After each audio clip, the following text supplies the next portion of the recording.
Hi friends, Indian ഭരണഘടനയുമായി ബന്ധപ്പെട്ട കുറച്ച് ചോദ്യങ്ങളാണ് നമ്മൾ ഇന്ന് നോക്കാൻ പോകുന്നത്. ഓക്കെ, എക്സാം ഓറിയന്റഡ് ആയിട്ടാണ് നമ്മൾ നോക്കുന്നത്.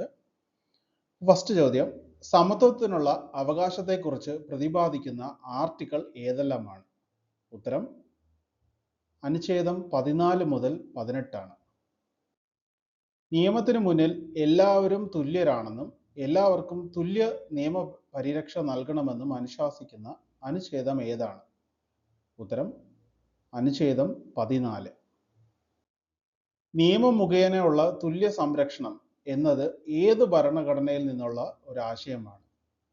ഉത്തരം അമേരിക്കൻ. നിയമത്തിന് മുന്നിൽ സമത്വം എന്നത് താഴെ കൊടുത്തിരിക്കുന്ന ഏത് രാജ്യത്തിന്റെ ഒരു പൊതു നിയമത്തിന്റെ ആശയമാണ്? ഉത്തരം ബ്രിട്ടീഷ്. ഈ ചോദ്യം തന്നെ വേറൊരു രീതിയിലും വരാം. നിയമത്തിന് മുന്നിൽ സമത്വം എന്നത് ഏത് രാജ്യത്തിന്റെ ഭരണഘടനയിൽ നിന്ന് എടുത്തതാണ് എന്നും ചോദിക്കാം. അപ്പോഴും ഉത്തരം ബ്രിട്ടീഷ് തന്നെയാണ്. ഓക്കെ. പൊതു നിയമനങ്ങളിൽ അവസര സമത്വം ഉറപ്പു നൽകുന്ന അനുച്ഛേദം ഏതാണ്?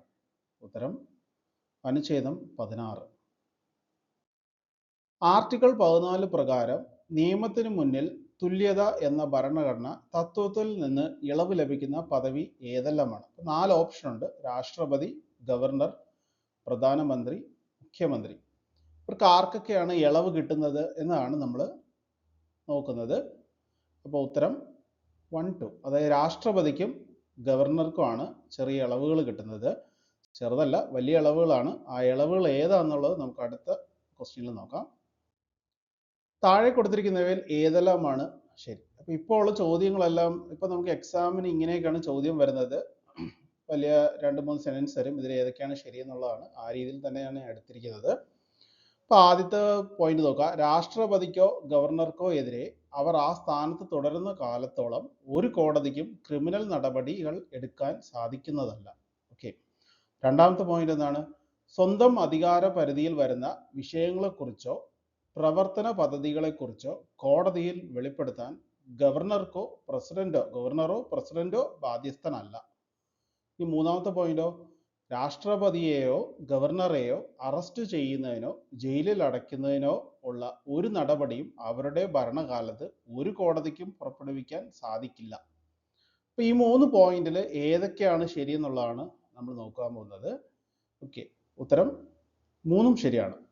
ഓക്കെ, ഈ 3 പോയിന്റും ശരിയാണ്. അപ്പം ഇതൊക്കെയാണ് ഇവർക്ക് കിട്ടുന്ന പ്രത്യേക പരിഗണനകൾ. ഓക്കെ. പ്രസിഡന്റിനോ ഗവർണറോ ആ സ്ഥാനം വഹിച്ചുകൊണ്ടിരിക്കുമ്പോൾ അവർക്കെതിരെ ഒരു സിവിൽ നടപടി എടുക്കണമെങ്കിൽ കോടതി എത്ര മാസം മുമ്പാണ് നോട്ടീസ് കൊടുക്കേണ്ടത്? ഉത്തരം 2 മാസം. സിവിൽ നടപടി എടുക്കണമെങ്കിലും 2 മാസം മുമ്പേ നോട്ടീസ് കൊടുക്കണം. ഓക്കെ. അടുത്ത ചോദ്യം, താഴെ കൊടുത്തിരിക്കുന്നവയിൽ ഏതെല്ലാമാണ് ശരി? ഇപ്പൊ 3 അനുച്ഛേദങ്ങൾ തന്നിട്ടുണ്ട്. അനുച്ഛേദം 15, 18, 17. ഇതിൽ ഏതൊക്കെയാണ് ശരി എന്നുള്ളതാണ്. അനുച്ഛേദം 15, മതം, വർഗം, ജാതി, ലിംഗം, ജന്മസ്ഥലം എന്നിവയുടെ അടിസ്ഥാനത്തിൽ ഒരു പൗരനോട് വിവേചനം പാടില്ല എന്ന് അനുശാസിക്കുന്നു. ഇനി രണ്ടാമത്തെ പോയിന്റ്, അനുച്ഛേദം 18 എന്ന് പറഞ്ഞു തന്നിരിക്കുന്നത് മതഭാഷാ ന്യൂനപക്ഷങ്ങൾക്ക് സ്വന്തം ഇഷ്ടപ്രകാരം വിദ്യാഭ്യാസ സ്ഥാപനങ്ങൾ ആരംഭിക്കുന്നതിനുള്ള അവകാശത്തെക്കുറിച്ച് പ്രതിപാദിക്കുന്നു. ഇനി മൂന്നാമത്തെ പോയിന്റ്, അനുച്ഛേദം 17 എന്താണ് കൊടുത്തിരിക്കുന്നത്? തൊട്ടുകൂടായ്മ, അയിത്തം എന്നിവ നിരോധിക്കുന്നു. അപ്പൊ ഇതിൽ ഏതൊക്കെയാണ് ശരിയെന്നുള്ളതാണ് നമ്മൾ നോക്കാൻ പോകുന്നത്. ഉത്തരം 1ഉം 3ഉം. അതായത് അനുച്ഛേദം 15ഉം 17ഉം ശരിയാണ്. പക്ഷേ മതഭാഷാ ന്യൂനപക്ഷങ്ങൾക്ക് സ്വന്തം ഇഷ്ടപ്രകാരം വിദ്യാഭ്യാസ സ്ഥാപനങ്ങൾ ആരംഭിക്കുന്നതിനുള്ള അവകാശത്തെക്കുറിച്ച് പ്രതിപാദിക്കുന്ന അനുച്ഛേദം എന്ന് പറയുന്നത് അനുച്ഛേദം 30 ആണ്. ഓക്കെ. അടുത്ത ചോദ്യം, തൊട്ടുകൂടായ്മ നിരോധന നിയമം നിലവിൽ വന്ന വർഷം ഏതാണ്? ഉത്തരം 1955. സൈനികമോ വിദ്യാഭ്യാസപരമോ ആയവ ഒഴികെ മറ്റേതൊരു ബഹുമതികളും പേരിനൊപ്പം ചേർക്കുന്നതിൽ നിന്ന് വിലക്കുന്ന അനുച്ഛേദം ഏതാണ്? ഉത്തരം അനുച്ഛേദം 18. ഓക്കെ. മഹാത്മാഗാന്ധി കി ജയ് എന്ന മുദ്രാവാക്യത്തോടു കൂടി പാസാക്കിയ ആർട്ടിക്കിൾ ഏതാണ്?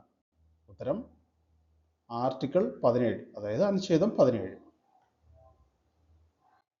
ഓക്കെ. അപ്പോൾ ഒരു പാർട്ടില് കുറെ ക്വസ്റ്റ്യൻസ് നമ്മൾ നോക്കി കഴിഞ്ഞു. 1 വേർഡ് ക്വസ്റ്റ്യനും നോക്കി, ഡിസ്ക്രിപ്റ്റീവ് ക്വസ്റ്റ്യനും നോക്കി. അപ്പോൾ നിങ്ങൾ ആ ഒരു ടോപ്പിക്ക് പഠിക്കും. ആ ഒരു ടോപ്പിക്കിൽ ഇപ്പോൾ നമ്മൾ അനുച്ഛേദം 14 മുതൽ 18 വരെയുള്ള ഭാഗത്തിലുള്ള ഡിസ്ക്രിപ്റ്റീവും വൺ വേർഡ് ക്വസ്റ്റ്യൻസും നോക്കി. അപ്പോൾ നിങ്ങൾക്ക് ഈ ഒരു വീഡിയോ കാണുമ്പോൾ തന്നെ നിങ്ങൾ ആ കുറച്ച് ചോദ്യങ്ങൾ പഠിക്കുകയാണ് ചെയ്യുന്നത്. ആ ഒരു ഭാഗം നിങ്ങൾ ഒരു 5 മിനിറ്റ് കൊണ്ട് പഠിക്കുകയാണ്.